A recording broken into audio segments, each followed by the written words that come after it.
I'm building a suite of services for small businesses. We're trying to eliminate the problem of late payments and how it's affecting small business. If this is the right time and the right place to solve this problem, then you won't be the only person working on solving it. I will personally turn up to your front door. No, I won't. But we're looking to partner with verified firms that will help streamline their legal support and collection processes for small business. The thought of enormous Stephen filling in the entire door frame, knocking on my door to collect an unpaid bill. My startup is only 6 weeks old and I'm happy to be on the show. Welcome to Pick My Brain, the podcast where we help startup founders hone their pitches to better connect with customers, co-founders, investors, and more. My name's Alan Jones, and I'm an ex-startup founder and angel investor with a few decades of experience helping new businesses find their footing and achieve their goals. And I'd like to acknowledge that this podcast is being recorded on the Gadigal land of the Eora Nation, lands that were never ceded. I pay my respects to the First Nations leaders and innovators past, present, and emerging. On our show, Pick My Brain, you'll hear real stories from founders as they pitch their startups, tackle the challenges of entrepreneurship, and work towards turning their ideas into successful ventures. Each episode, I'll be diving deep into these pitches to offer insights, advice, and strategies to help founders take their businesses to the next level. Thanks for joining me. Let's get started. Today, we're joined by Stephen Neli of Zellus. Hi, Stephen. Would you like to introduce yourself? Hey there, I'm Stephen. So my startup is Zellus. I'm building a suite of services for small businesses. We're trying to eliminate the problem of late payments and how it's affecting small business. So my startup is only 6 weeks old and I'm happy to be on the show. Congratulations for having the courage to step forward and join the show, mate. I understand you're currently in a pre-accelerator program. Can you tell us about that program? Yeah, that's correct. So I'm a part of the pre-accelerator cohort at Western Sydney Startup Hub run by SpaceCube. So the awesome folk over there. It's been an awesome experience, an eye-opening one for me because this is my first ever startup. I've never done this stuff before, so daunting. But it's good. That's good. Mate, thank you for appearing on the show. How about you run through your pitch? But before you begin, tell us who would this pitch be aimed at? We've got a pre-accelerator pitch presentation night in two nights. And it's aimed at them. So it's more of a pitch showcase. I'll be happy to state my pitch now. And you can just give me some feedback on what you think. It's 2024 and I feel trust is rare in small business. I was recently on the phone trying to console a good friend of mine. He's a self-employed contractor. And the company he'd just done work for hadn't paid him in months. Just because they could. They even had the audacity to send a fake payment receipt from ANZ. People, it's 2024. This shouldn't be an issue. But the more I speak with small business owners, the more I get a sense that it's getting worse. 1 in 4 small businesses fail due to late payments. Fail. Not just take a week break and come back, they fail. And only 8% of small business in Australia actually vet their clients before taking on projects. So me, with my decade of experience in financial planning, sales, collections, found an opportunity for change. So I give you Zellus. Onboarding, risk management, cash flow, collections, all in one app that integrates seamlessly into your current accounting software and gives that control back to small business in 3 steps. Step 1, the Z filter.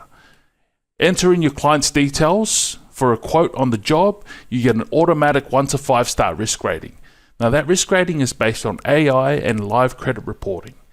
You also get 24/7 live notifications for any significant changes to your current client list. That means red flags, court actions, history of non-payments, voluntary administrations. You need to know who you're going into business with. You need to get that notice and act accordingly. Number 2, flow. For our eligible clients, we are willing to pay you up to 95% of any selected invoice in the first 48 hours because cash flow is survival. Go grow your business. Payroll, supplies. You don't have to wait. Go and be great. Finally, my favorite, collections. I will personally turn up to your front door. No, I won't. But we're looking to partner with verified firms that will help streamline their legal support and collection processes for small business at a click of a button. Zellus is a tier-based subscription model. We're offering premium services, API access, and percent-based fees. My ask today is very simple. I'm looking for connections. I'm looking for partnerships. I'm looking for networks to help build Zellus. And if you're a small business out there, or if you know of someone, please, let's connect. Let's talk. Let's build a Zellus verified environment. Because I believe that we will be the ones to restore that trust back into small business. Thank you. Thank you, Stephen. Here's my applause hands. Well done. That was great. That was a really great pitch for a 6-week-old startup. Let me first of all tell you about some of the things that I loved about it. First of all, you have a credible presentation style, and you seem like a hard worker and a determined person while also being friendly and approachable. But you do take the pitch through a couple of moods there, right? So there's a feeling of moving forward quickly and really enthusiasm for solving this problem. And then you take us into a funny moment there where I think all of us, recoiled in shock at the thought of enormous Stephen filling in the entire door frame, knocking on the door to collect an unpaid bill. So there were some real moods there in the pitch. And it also had 3 acts to the story narrative there, right? You were describing the problem, you were describing the solution, how the product's going to work, and then you were describing your ask, what you were looking for from your audience today. So it had a nice beginning, middle, and end. I also really liked, I bang on a bit from time to time about purposeful gestures. Because sometimes if you're a kind of person that talks with their hands, we get into paddling hands, or our hands are just involved in the talk, and that can get very, very distracting, particularly on a video call. Whereas you had some really nice, clear gestures that I think add something to your pitch. I noticed there that you were punching in, on a phone here. That was part of your pitch. And then right after that one, you did this, you drew out something like that. Those are 2 really good purposeful gestures. Another one was use the bullet point fingers, right? You gave your audience a sense of, okay, I'm going to talk about 3 things now, or I'm going to talk about 4 things, and you check them off with your fingers when you did that. And I thought they were all really great. Another purposeful gesture that you might be able to script into this pitch is what I call the chopping block. And it's when we're talking about the way things used to be done and the problems that causes and the way we're going in the future. It can be a really good idea to introduce here's the chopping block and here's the cleaver, and those days are gone. We're moving on. We're out of here. But you've already got some really nice, clear, purposeful gestures, and you're not letting your hands get in the way. So well done for a 6-week-old startup. That was a really great pitch itself. Now, let me be an investor for a moment and ask you some of the questions that I would ask if I was considering getting to know the company a bit better.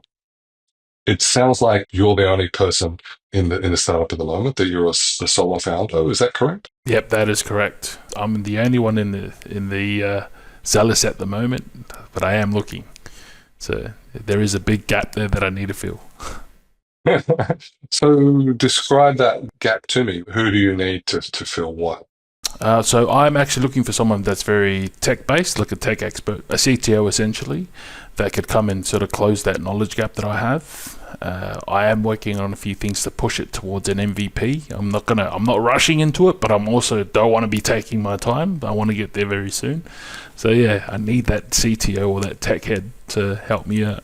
Do you think about how to motivate that tech head to join your startup rather than doing their own startup or going to work with another startup? As far as that conversation is concerned, I do know there's other ways I've heard of, the sweat equity and things of that nature to possibly offer people, especially tech heads. But me being very new at this stage, I think that was a conversation I was going to address later. But I'm absolutely happy for you to help me out there because, yeah. I know from previous experience, it can be hard for a non-technical person to find a technical person and motivate them to join the team. Because skilled technical people kind of have carte blanche. They can go do kind of whatever they want. They can go build their own stuff if they like. Yeah. And they can certainly join a startup that's going to pay them a pretty good wage and some equity, some employee equity over time. So I think one interesting way to engage with a good technical person is that, if we imagine that people in that profession have kind of an engineer's mindset, an engineer is quite often somebody that can't walk past an oven or a microwave if the clock is flashing. Like they come and visit your house and they walk into your kitchen to have a chat to you and a beer, and they see that the microwave is flashing, and they're just like they've got this, they're distracted by it, and they just want to fix the clock for you. Stephen, how come it's not showing the right time? I'll fix that for you. So sometimes when we put a problem right in front of a technical person, it can get to their engineer mindset of their brain and make them want to look at this and go, oh, I could probably do this bit of it for Stephen in like 2 days. And he seems like a nice bloke and I want to help him and it sounds like a fun thing to do. I could just do that bit of it, right? So sometimes that can be, rather than going to the world and saying, hey, I want a technical co-founder to join me for the next 10 years and help me build a 250-person company. Like sometimes that is a really, really big ask. Yeah. And if they were going to do that, maybe they'd want to go and do it themselves. But if we say, I've just got this really specific problem, I'm trying to move from where I am now to this next thing, I'm trying to teach myself a little bit of code and I can't figure out this little bit. Let me describe it in detail. And then just put that out there in the world. And sometimes somebody who's a software engineer will go, oh, I can do that. That's easy. Let me help Stephen. Engineers want to help, right? Yeah. So that might be a way forward. Yeah. In order to do that, we have to be transparent though about what's going on. How ready are you to talk to the rest of the world about what's going on in your startup? Being 6 weeks old, I'm as ready as a 6-week-old startup can be, but I'm ready for any conversation, especially with it's interesting you bring up the CTO conversation or the tech. I've never thought of it that way. I guess humans are automatically inclined to want to help. So I think that's an approach that I'll be looking into for sure. But I'm ready for that conversation to happen. I just need to align a few things like partnerships and getting in what my services actually would look like. But yeah, that'll come with time. I think you're sharing a bit about your journey on social media. Is that right? Where can I find that? So my social media journey is on Instagram. So it's Stephen, so STEPHEN.startupvoyage. And I've just listed there, gone through all my experiences from the very start, from starting my Space Cube pre-accelerator cohort experience program. And I've just gone through the whole process. And I actually 2 weeks ago, I pitched for the very first time at the Innovate Western Sydney to 2024. So that was a very daunting experience, and I've put that all in there as well, and I actually came away with a win for the first time ever pitching. So I'm pretty happy about that. I believe that. That doesn't surprise me at all. You did a great pitch just now. So Stephen, if I went to that Instagram, is it all kind of mostly positive? Yeah, very very much so. It's I'm trying not to make it my personal diary, but I am trying to highlight key stages that I'm going through. And I'm surprisingly putting myself out there has allowed people to sort of chip in and chime. And there are people that have reached out to try and, see if they can help me. So it goes back to that point of putting a problem in front of people and they would always try and help out. So I've experienced that now that I think about it. The content is largely focused on just some milestones that I've hit, problems that I've had, and it's fairly positive, I think. Great. There are obviously, software engineers on Instagram. There are other social media and online community groups where more developers hang out. So don't be afraid to go and explore destinations where more software developers hang out, in the real world community as well. Tag along to software startup events and don't stand to somebody that you already know and talk to them all night because you're afraid to make new friends. Yeah.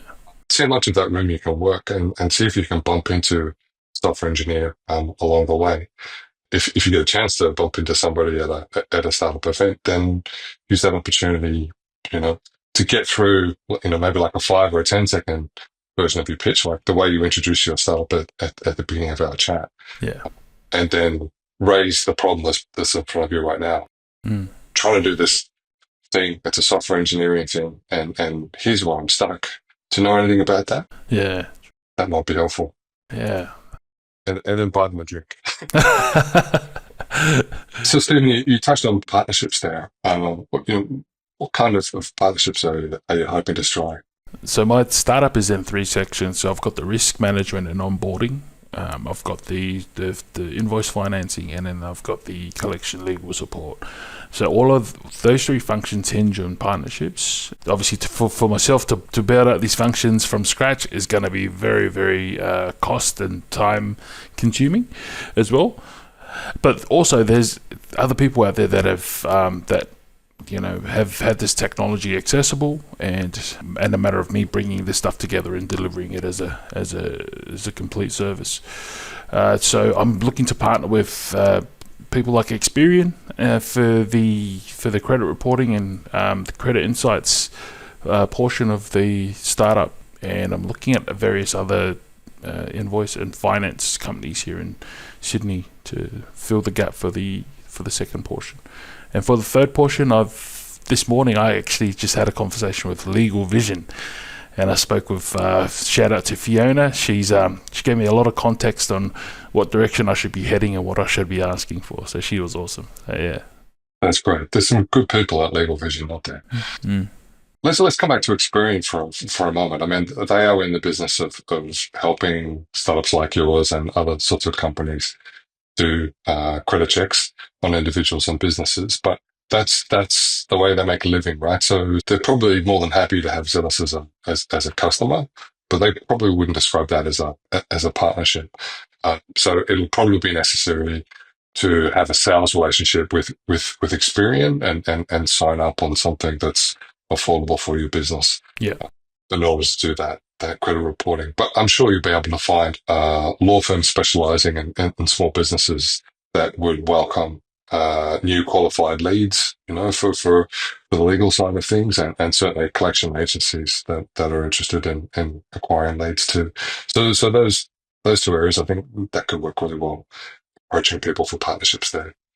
The challenge, though, in the meantime, is you're right. If this is the right time and the right place to solve this problem, then you won't be the only person working on solving it.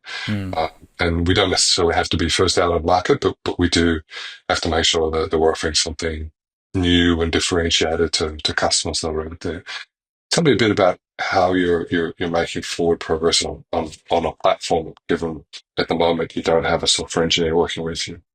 The work is pretty much based around interviewing customers, and that's kind of molding where I'm headed. The traction is, getting that validation from the clients and sort of pivoting my idea. So what we have now at the 6-week mark wasn't the same as what it was in the initial 1-week mark. The startup idea has pivoted quite a lot, and it's all part of the process, that learning process, the molding process. So I'm pretty much in the phase of learning my numbers, what I need to be sustainable, what it would cost for clients, for client acquisition. I'm going through the whole process of just the nuts and bolts of what I need to sort of propel it, and also I'm doing a lot on just drawing out what it is that I need from my app, whether it's just the basic features and functions is what I'm getting into. So I'm going on to things like Figma, and I'm just fleshing out what that sort of would look like from a client experience and from a wireframing perspective. So, yeah. Great. When we interview customers that aren't in the business of working with software all the time, they find it really, really hard to picture in their mind what an app or a web platform might look like, right? So a Figma prototype doesn't have to be pretty. If a customer can see how roughly the functionality might work right now, like I click in this field and I type in my ABN, I click in this field and I type in my company name, etc., and then I click this button and I go to another screen that starts to, ask me to connect my cloud accounting platform. So that helps the customer go from way too abstract to a bit more specific. And if we consciously don't make it really pretty, it's unstated, but it's clear that this is not what the product's actually going to look like. And so they can forget about thinking about whether the buttons should be blue or green, and they can actually think about, actually, for me, this process will work better if it was in a different order. First, I want you to connect to my accounting platform, and then I want to add in the details of my business, for instance. Yeah. So it can be a really good idea to gain some practice and mocking stuff up in Figma or something similar. And if you're moving from there to a low code or a no code tool, then a lot of those low code, no code tools now will automatically ingest, they'll suck up your Figma designs and they'll start coding an app based on the designs that you had. So that can be a really good first step forward before you found that technical co-founder that you have to find. Yeah. Sure. Another really good thing about that process is that we get to learn a little about how hard it is to do and how long it takes. So it can be really, really hard to manage somebody, to lead somebody if you don't really know what they do. Yeah. So any chance we get to spend a little bit of time in their shoes is going to make us a better leader, a better manager of somebody performing that task. Mm. My place at home today, there's a guy sanding the deck for me. Probably do an okay job, but having attempted to do something like that in the past, it gives me a rough sense of how long it ought to take him. And that can be, really helpful when I'm deciding whether or not he's doing it quickly enough and doing it well enough. Mm. Oh, yeah. Being a founder basically means wearing all of the hats of the leadership functions in the business from day one, right? So some of the time you're going to be wearing the commercial and sales hat. Some of the time you're going to be wearing the marketing hat. Some of the times you're going to be wearing the CTO hat. Some of the times you're going to be wearing the people and culture hat. All of these different hats, there's no way that all of them are going to fit us well, right? But we're going to look pretty stupid in some of them all the time. But that's part of the founder journey, right? Being prepared to put on a hat that doesn't suit me. For me, it's definitely the CFO hat. Putting that on for a while helps me, further my appreciation of the people who are doing that job for me when I'm in a position to be able to hire somebody or when I'm positioned to bring somebody on as a co-founder. So it's not wasted time getting uncomfortable wearing that hat, getting comfortable looking a bit silly in that hat is a really good process for being a better leader over time at a later stage.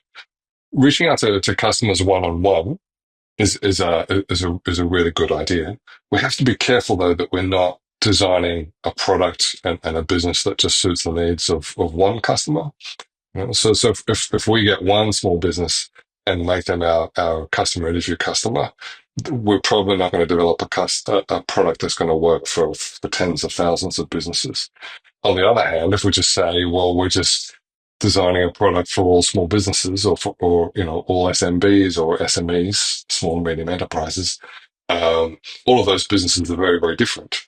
And so it's going to be very hard for us to learn anything very concrete, very specific that we can use to build something better for our customers than what they currently use. So it can be a difficult balancing act. You and I are both men over 6 foot, both men over 100 kilograms. We probably don't have a whole lot in common other than that, right? So we couldn't go into this going, well, I'm just going to build a product, just for blokes over 100 kilos and over 6 foot tall. You wouldn't really be designing a product that worked for everybody. So see if you can find somewhere in between, something in the middle. One avenue to consider might be approaching professional associations. Professional associations that represent a profession are often challenged with, well, how do we find new services that would be of value to our members? We want to provide new services for our members because that's why they pay an annual membership fee. And without their annual membership fee, we don't have an association and I'm out of job. So they're always looking for new things to bring to the members, right? So it might be that by approaching a professional or a trade association, you might be able to get their cooperation with you to reach out to their members and get, a group of 10 or 20 small business owners in their professional association that might be prepared to collaborate with you, to be there for you for customer interviews, to review mock-ups with you, to learn more about the problems that they face. And then you're somewhere in the sweet spot between way too big and not targeted enough and way too small and way too targeted. See if you can approach a few associations that way. Yeah. Another really fruitful avenue of approach is often these organizations hang out online in places like LinkedIn groups or Facebook groups. You might be able to find the members of an association And you might be able to pick up 10 or 20 of them just by going to the social media place where they hang out, rather than going through the association itself, through its leadership. But are there any questions that you have for me today? I do have one. I think it's just around imposter syndrome, and I find that I myself become overwhelmed with positive problems to do with the workflow, and I tend to get a bit insular. And I just wanted to know what have you done in your previous startups from your experience to overcome the imposter syndrome, and got any tips for me? I do, mate.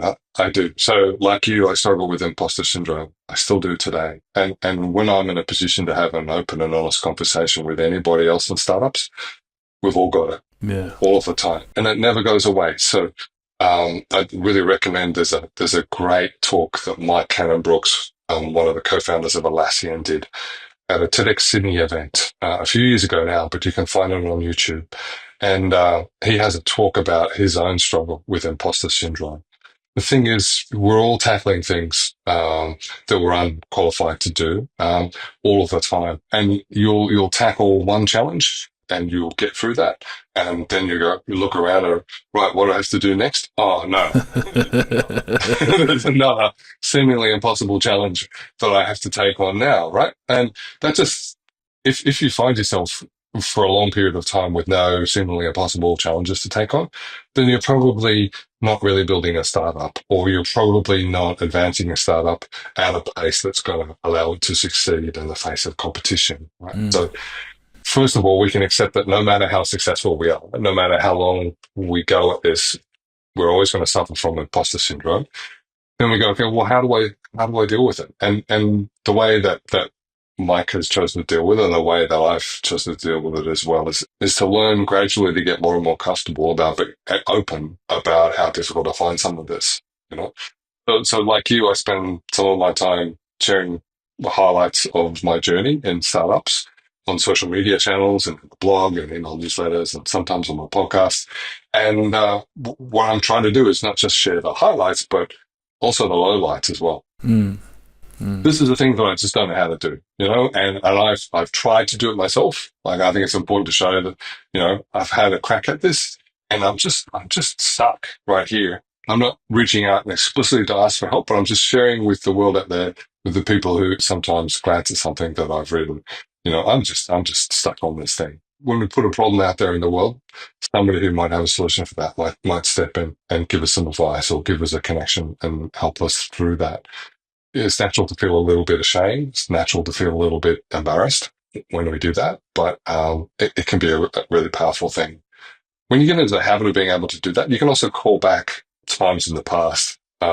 Once the immediate, the short term pain has passed of that way you stuffed up, that time you took the wrong approach. Or that time you thought you had it covered and you didn't. Yeah. You know, it might be 6 months, it might be a year, it might be 5 years down the track. But when you look back on something, there's much less pain involved. And then it can be a really good example to share with somebody.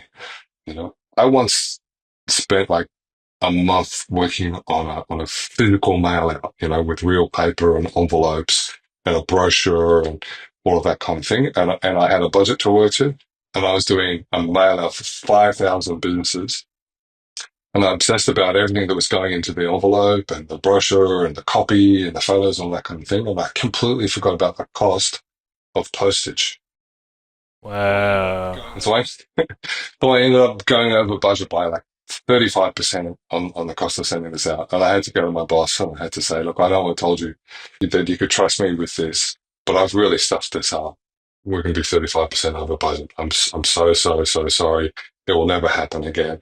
And here I am, you know, 35 years later, I can still recall that mistake. I'm never going to make that mistake again, right? So, you know, if I'm sending you a t-shirt or a sticker in the mail, or even if I'm doing a large, you know, EDM email out to people, I'm still going to think, what are the other costs I have to think about? It's not just about creating the message itself. There's also probably going to be a cost of distribution. But when you can share that with somebody else once the pain has passed, it kind of becomes liberating. It takes the power away from that thing that used to give you shame. And now it's just a funny thing that happened. And you know what? I'm still alive. I'm still going. It's all good. It's all part of the journey. So I think that's a helpful way to take it on. Except that it's always going to be with you. So it's never going to go away. It doesn't matter how successful you're going to be. Yeah. Except that you're going to get a lot more help and support from people if you can be transparent, not just about the high points, but also the low points. Reach out for help, before you've really messed things up yourself. Just say out to the Lord, I don't know if anybody can help me with this, but here's where I'm stuck. Here's where I'm worried I'm going to stuff up if I do it wrong. And then a few years down the track, be ready to share those examples of the times you stuffed up with people who are just starting on their journey too. And maybe that'll help them. Awesome points. Thank you so much. Stephen, it was really, really great to have you on the show today. You're 2 days out from pitching for the second time only to the pre-accelerator cohort. I think it's going to go really well for you. I'm really looking forward to seeing where you go next with your startup. Just one more time, where can people find Zellus? So Zellus, you can find me on Instagram. So Stephen, so STEPHEN.startupvoyage, one word. And that's on Instagram.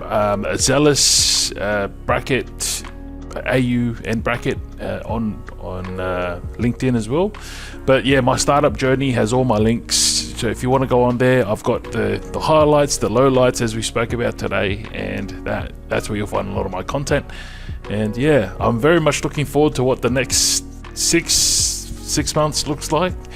And I'm sure we'll link up again at some point. That's fine. Get along to that if you can. Thanks for being on the show, Stephen. It was a real pleasure to meet you. Thank you very much. Cheers.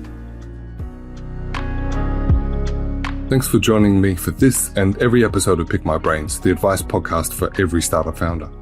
Never mind the don't forget to like and subscribe bullshit that every podcast host goes on about. Instead, please take a moment to think about someone you know who could use some of the advice I've shared and tell them that they should listen to it. I don't know, maybe they'll choose to like and subscribe.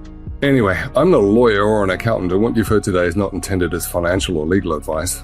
You should always seek that from a qualified professional before making the big decisions. And I'm not a superhero either, so don't forget that sometimes I'm fallible, and very occasionally I might even be wrong. Please let me know when you think I might be, so I can get better at this too. Just reach out to me on any of our social channels, or email the show at pickmybrain@startupfoundercoach.com. Speaking of startupfoundercoach.com, that's where you might sometimes find show notes, transcripts, and bonus bloopers if I have the time. The Pick My Brain podcast is produced, edited, and beamed directly to your ears by the hardworking and understaffed team at Day One, the podcast network for founders, operators, and investors. Find out more at day1.fm. Thanks for listening.